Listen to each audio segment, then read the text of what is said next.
When you ask Lungfish singer Daniel Higgs a question, he'll comb his tattooed fingers through a tangled gray beard. He'll stare intensely at the table in front of him, and after a sufficient period of meditation, he'll give you a soft-spoken answer that's one part parable, one part riddle, and one part confession. I had the opportunity to interview Higgs about the history of Lungfish and about his thoughts on the subject of music at large. The result was hours of tape, some of it quite lucid, some of it pretty abstract. We've since revisited the audio of the interview and embroidered it with a selection of the band's songs. What we ended up with is a 20-minute expedition through the contemplations of singer Daniel Higgs and the music of Lungfish.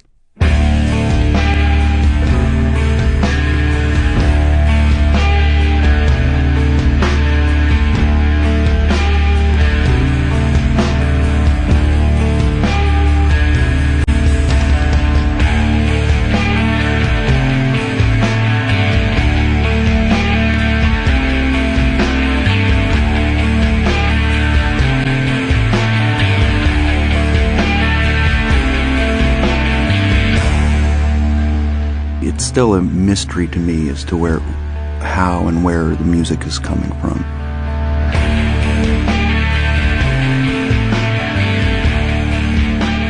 We didn't have any idea of what the name of the band ought to be like or what it should say to people about the band. We didn't consider any of those things. Throughout the years, we've very lazily seen how the name has some relation to the music if we say it does. It's just like your parents naming you whatever they happen to name you. It becomes your name. It may occur to you sometimes that it's sort of uncanny that that's your name when you become aware what your name means, but it's just what people call you.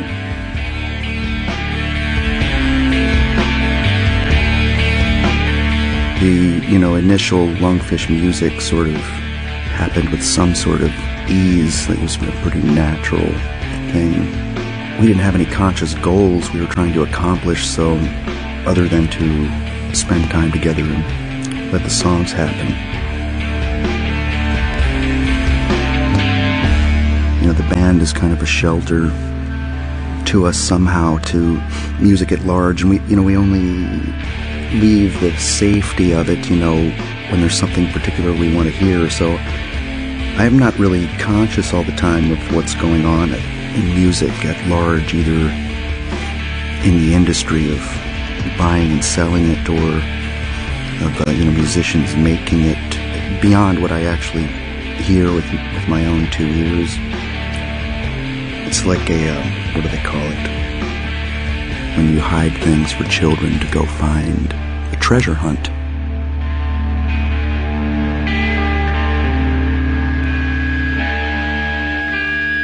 Because the band has been together as long as it has, there's been a lot of time for us to become more aware of what it is we're actually doing, or at least believe we're becoming more aware.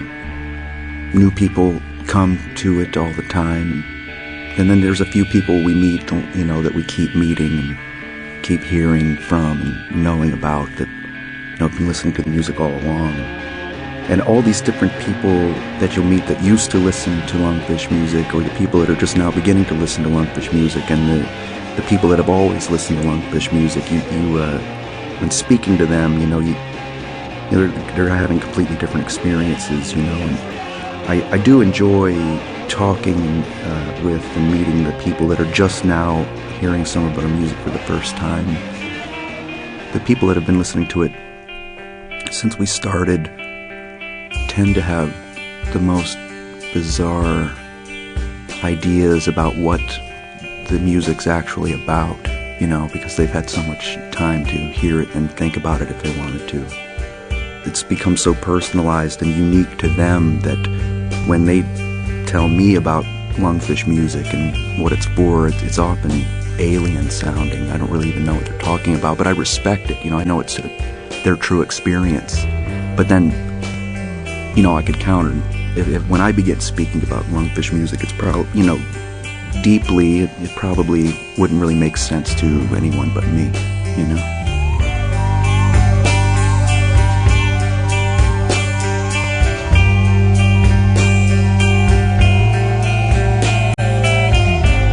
You know, you could say that words are a coarse form of music, or music is a more subtle form of words, or whatever, but I mean, I've always thought the most accurate way to describe Lungfish's music is to start just with the instrumentation, which is guitars and drums and singing. Beyond that, you could then describe the obvious traits of the songs. You know, that people will say the songs are repetitious, it's a pattern, melodic pattern. That's probably about all you could say accurately, you know.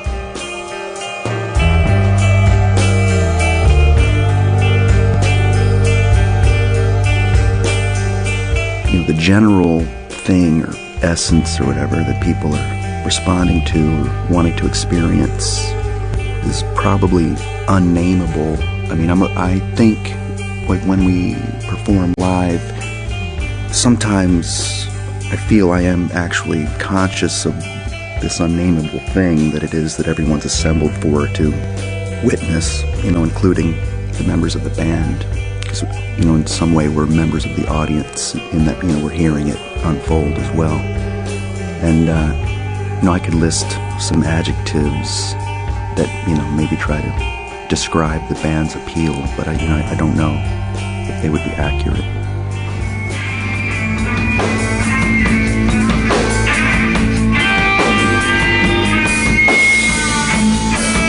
You're still listening to what we're singing. We regret that all we brought is all we will be bringing. Soundscapes that cannot be shown on TV. Music that is so Knowing, having been told that prior to my conscious existence there were no recordings of music in recent history, you know, just wondering how that's the effects of the recordings on what people get from music, and then how they play music, and the notion of a recorded song then being sort of the ultimate version of the song, and that all other live performances will be judged against or whatever. You know, the difference is obvious. When you perform live in front of your fellow human beings, you at least sort of know who's there. Then a particular dynamic unfolds. And when you record, it's almost as if, well, you're performing for yourself in this weird kind of isolation. And then you're also performing for these ghost people who may in the future be listening to it. You know, it's very stretched out dynamic. It's pretty complicated. And of course, there's the whole commerce aspect. You know, it's to sell music, you have to capture it and corral it, and the way we do that now is to put it on tape with magnets, or however it works, you know. Recordings of music, I've spent a lot of time with them myself, you know, so I'm thankful for the technology, I think, unless if the recordings are somehow destroying my mind and I'm not aware of it at this time, you know.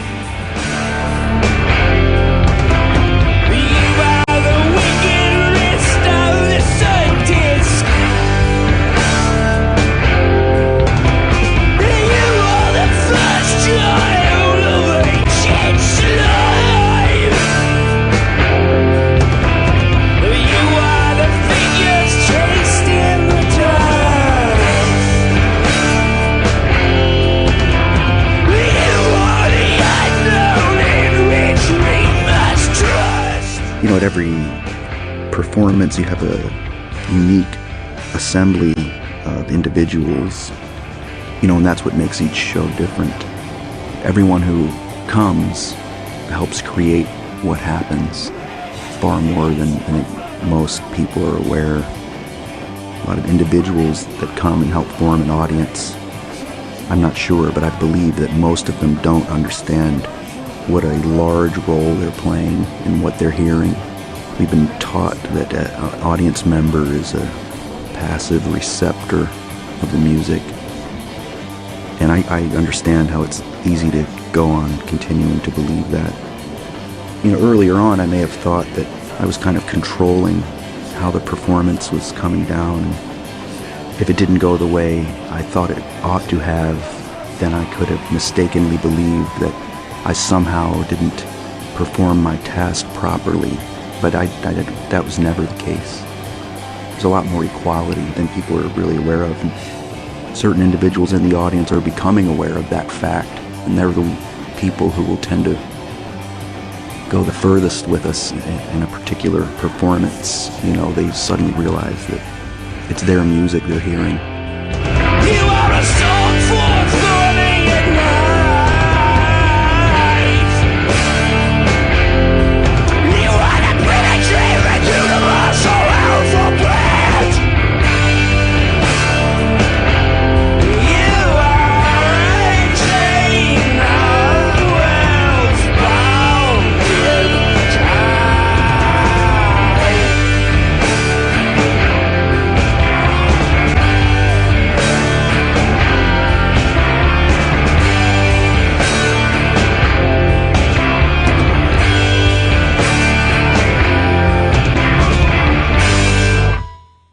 For me to sing the Lungfish songs in front of an audience is like taking a walk through a somewhat challenging environment.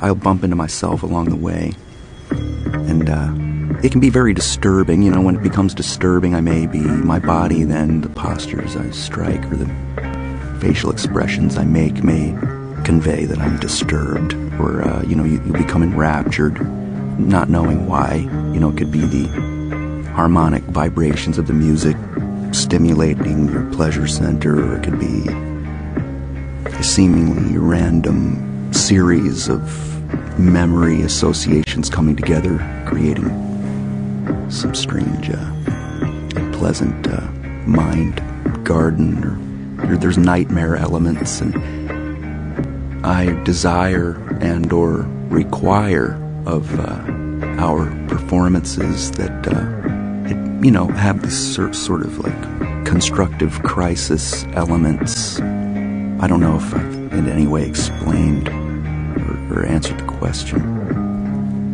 Okay. I don't know, it's hard to talk about.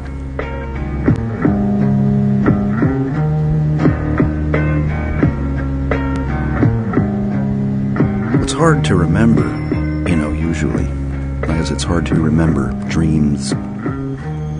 You realize, or I realize, when we're playing the music that, metaphorically, I'm moving along a path, I'm being conveyed by the music. And before the performance begins, I explain to myself that however it unfolds will have to be acceptable, because there will be no deviation from this course that we're on, even if it becomes unpleasant or foolish or whatever. But you become aware of the competing quadrants in your mind. You're aware that you're performing, and that years ago that used to imply to me there's some kind of artifice or theater, and that theater was the theater of it made it somehow artificial mimicry of actual real experience, and then at some point I realized that wasn't so, that while performing there doesn't need to be any artifice or pretense whatsoever, that you can actually be having a very intense, almost private, solitary experience. That there are other people there, but maybe they're also having these experiences in this kind of strange group solitude. And the sounds of the music are perhaps the psychic foundation of the whole thing.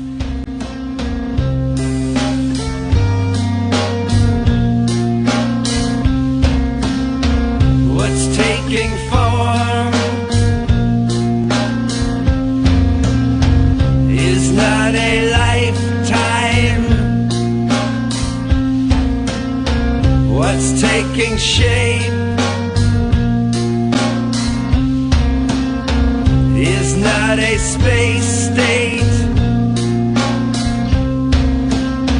what's circling is not circular. It's in the road, not yet ascended. For me to gather words, combine them, and put them in these groupings is not necessarily something that I enjoy doing, or that I hope to do, or that I get excited about doing. It's something that is just a regular part of my experience on Earth. I'm not trying to inflate the experience or deflate it. It's just something, that I'm doing.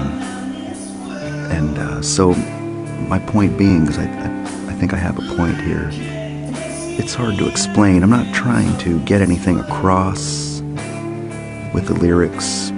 I'm just trying to get the lyrics across. It's still a mystery to me, and I'm uncovering it myself. So maybe when I get to the end of the lyrics, like the last lyric, maybe the origin of it will be revealed,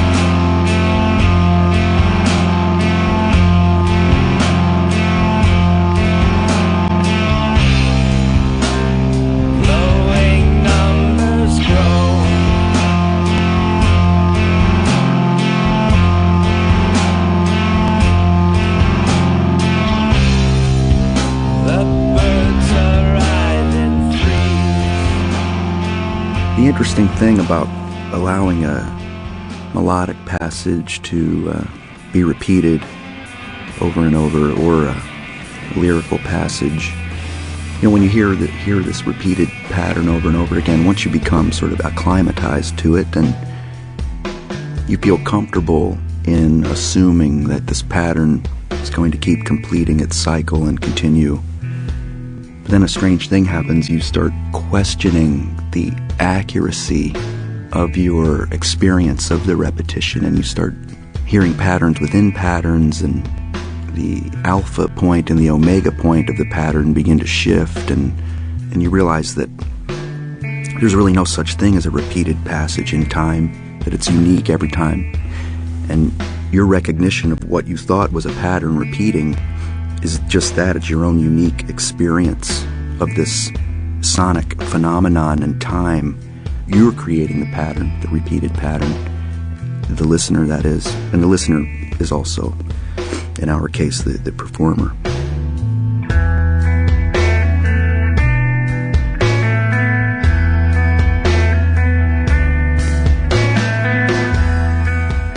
What I hope to achieve is to completely accept exactly what occurs, which is not as easy as it may sound.